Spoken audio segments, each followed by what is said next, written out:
one of the reasons people have a challenge with creating a budget is because they create it based upon how they want to say they are ideally spending their money versus the Right. reality of how they're spending their money.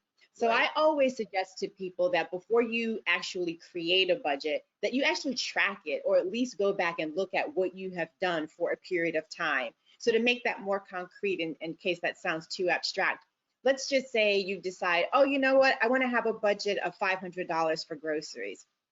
But then when you go and you look at your, monthly grocery bill, you realize that you actually spend 750. Well, no wonder you always feel like you're behind the ball, because you've allocated a number for that line item that is not based upon anything that's real. So if you want to have more success with your budget, make sure that the numbers that you're entering for the different line items are relative to some reality, A. And then I think the other thing is, this might be a really good time to not necessarily have a concrete number, but to have a range. So maybe the grocery line item is 300 to 500 instead of a hard 500 or something like that.